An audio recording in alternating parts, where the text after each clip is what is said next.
एक साल लगभग हुए होंगे।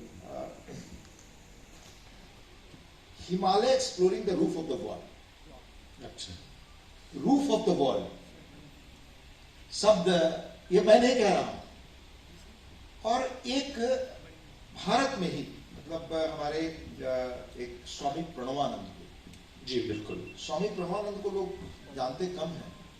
स्वामी प्रणवानंद आंध्र के थे और उस जमाने में लाहौर से पढ़ाई की। पढ़ाई करने के बाद 1927-30 के आसपास वो फिर लौट गए और वो कांग्रेस पार्टी ज्वाइन की, क्योंकि उन्होंने आज़ादी की लड़ाई में वो जा रहे थे। उसी रहने के बाद ही turn to spiritualism, went to Himalaya. 1922 या 23 से 1950 तक दुनिया के वह शायद अकेले व्यक्ति हैं जो 23 से 24 बार वो कैलाश मानसरोवर, और 3 रास्तों से गए। कश्मीर, ऊपर आपका लद्दाख होकर के, दूसरा रास्ता है आपका ये उत्तराखंड होकर के, तीसरा रास्ता ये नेपाल का। और शायद वो अकेले व्यक्ति हैं जो 23-24 बार परिक्रमा की है सारी चीजों की, कैलाश की, मानसरोवर की, और 6-6, 8-8 महीने, साल भर रहे हैं लगातार। और वो लिखा है उन्होंने एक जगह कि जैसे मान लीजिए छज्जे पर कहीं खड़े होते थे आप, अगर स्पिट किए तो वो बर्फ बन के गिरता था। वहां टेम्परेचर उस वक्त सबसे कम जो था न्यूनतम -28। और उनके गुरु कौन थे? वो जो उनका नाम है डॉक्टर स्वामी ज्ञानानंद। वो उस वक्त डीएससी और पीएचडी थे, और डीएससी और पीएचडी कहां से थे? लंदन से, और न्यूक्लियर फिजिक्स थे। They were top brains of those days. और वो स्पिरिचुअलिज्म में बहुत आगे गए। उनके बारे में बड़ा दिलचस्प पढ़ा मैंने पॉल ब्रंटर की किताब में। वो किसी को दिलचस्पी हो तो पढ़ना चाहिए, भारत का वो अतीत क्या है। ये जो आज मार्केटिंग होती है स्पिरिचुअलिज्म का, ये नहीं है भारत का अतीत, ये स्पिरिचुअलिज्म नहीं है। वो ये है चीजें जो आज हम नहीं जानते। और 78-79 तक ये जीवित रहे। क्या कुछ हिमालय के अनुभवों के बारे में लिखा है, उसके बाद बंद कर दिया। लास्ट में कृष्णाथ जी ने जो हिमालय का 10 खंडों में लिखा है, उनकी भाषा तो मुझे इंस्पायर करती है। और संयोग से कृष्णाथ जी का मुझे बड़ा वो मिला, सानिध्य मिला है। और उसमें फ्रीडम मूवमेंट में भी, गांधी को छोड़ दीजिए, गांधी तो एक स्पिरिचुअल वो थे ही, पर अनेक टॉप लीडर्स हुए जो बाद में स्पिरिचुअलिज्म उसमें चले गए। जैसे अच्युत पटवर्धन, आज लोग याद नहीं करते। पंडित रामनंदन मिश्र, हाँ, ऐसे अनेक नाम है आपको गिना। कृष्णाथ जी खुद, कृष्णाथ जी को विद्यार्थी के रूप में मैं देखा हूं, वो किस शीर्ष पर थे, और वो चले गए जिद्दू कृष्णमूर्ति और के साथ। तो लाइफ सिर्फ वही नहीं है जो मैटेरियल लाइफ, जो कंजम्पशन, जो कंज्यूमरिज्म का आप लाइफ देखते हो, वही नहीं है। It's beyond that. तो जीवन को इस बियॉन्ड के को देखने की दृष्टि क्या सिर्फ अध्यात्म से ही मिल सकता है या अध्ययन से भी मिल सकता है? मतलब प्राथमिक स्रोत पे जाए या सेकेंडरी सोर्स पे? नहीं, बल्कि मुझे इजाजत है कहने के लिए कि प्राथमिक सोर्स को दरस परस है देखना। मैं जिस गांव से आता हूं, बताया बड़ा डिफिकल्ट गांव है, पर वो एक खूबी उसकी है, वो संगम भी है और गंगा और घाघरा का। तो हमारे यहाँ बड़े संत आते थे, तो उसमें कुछ संत वाकई ऐसे होते थे, उसमें आपको नंद विजय जी, जिनके प्रति दिनकर श्रद्धा होती थी, लिस्ट अटैच्ड। वो छोड़ दीजिए, मैं आपको हाल की बात बताता हूँ। हमने उसमें राधानाथ स्वामी के बारे में लिखा है। राधानाथ स्वामी मूलतः अमेरिकन, उनकी 2 किताबें हैं, बैक जर्नी हूं, और एक है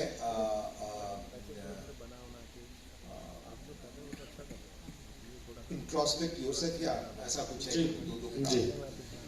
वो हिप्पी मूवमेंट में पैदा हुए। हिप्पी मूवमेंट जब चल रहा था, वो आए लगभग 69 बॉर्न थे यूएस में। और आप जानते हैं यूएस वगैरह में जो लोग पढ़े उस वक्त उनको होती थी दुनिया कम उम्र में देखे। तो एज ए विद्यार्थी वो निकल आए अपने समूह के साथ, वो लंदन आए। लंदन से हिच हाइकिंग करते हुए, हिच हाइकिंग कभी पैदल, कभी सड़क से, कभी घूमते हुए ही केम टू हिमालय। और क्या हिमालय का अनुभव लिखा है, बड़ी थ्रिलिंग है। क्या हिमालय का अनुभव, ही स्टिल अलाइव। मैं उनको ढूंढ कर जब उनकी किताब पढ़ा, मिला उनसे, मैं जहां काम करता था उनको बुलाया, वो आए। आज गूगल से लेकर दुनिया में आप चले जाए, यूएस प्रेसिडेंट से लेकर और बाकी, he is most wanted to know, people want to meet and listen him, such realise soul. कितने कुछ उनसे ऐसे लोगों से आप सीख सकते हैं जो भी अलाइव हैं। उनकी किताब है भारत के ऊपर। अभी वो जो एक मास्टर है, वो मूलतः मुस्लिम है, अप्रेंटिसशिप टू हिमालयन मास्टर्स, पढ़ने लायक किताब। धर्म इसका स्पिरिचुअलिज्म का रिलीजन रिचुअल से नहीं लेना देना, कोई लेना देना। और क्या क्या अद्भुत किताबें अपने अनुभव से लिखी है। हमारे जीवन का वो है कि हम जो कुछ देखते हैं मान लेते यही अंतिम है, इसके बियॉन्ड कुछ है नहीं। It's something beyond that.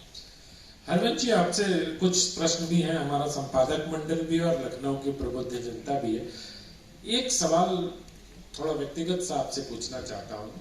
आपने 4 बार अपने गांव का नाम लिया है ना, सिताब दियारा के पास दलजीत टोला है ना, अगर मैं ठीक हूं तो। एकदम से हरवंश जी के साथ थोड़ी सी परेशानी है, लोग इनको उत्तर प्रदेश का भी मानते हैं, इनकी कर्म भूमि झारखंड है तो झारखंड का भी मानते हैं, और हम बिहार के लोग इनको बिहारी मानते हैं क्योंकि सांसद हमारे राज्य का प्रतिनिधित्व करते हैं।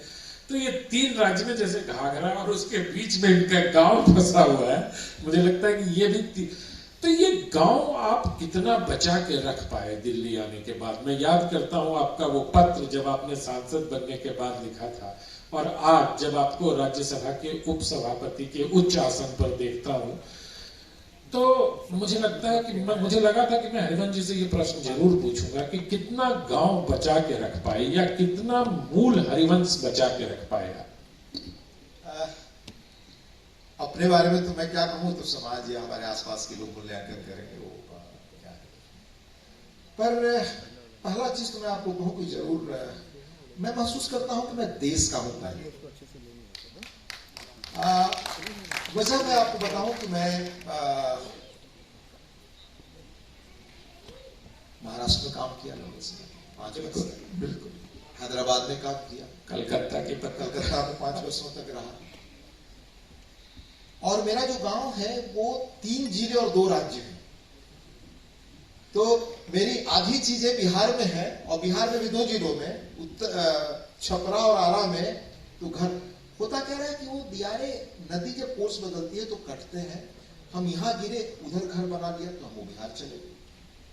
तो 3/4 सब चीजें बिहार में, बाकी उत्तर प्रदेश हम अंतिम गांव है, और हमारे उससे सबसे ज्योग्राफिकल दूरी वो भी है, सारा पढ़ना लिखना इलाज सब कुछ बिहार के ही, चाहे आरा चाहे छपरा से होता है, ये उसकी ज्योग्राफिकल लोकेशन। गांव अगर मेरे जीवन में गांव न हो, मैं निजी ये बात आपसे कह रहा हूं, तो शायद मैं जहां भी धीरे धीरे जो कुछ करने की कोशिश करता हूं नहीं कर पाता। कि गांव ने वो ताकत दी कि हर मुसीबत का सामना कर सकते हैं। क्या बहुत अच्छी बात है। एक फसल होती थी,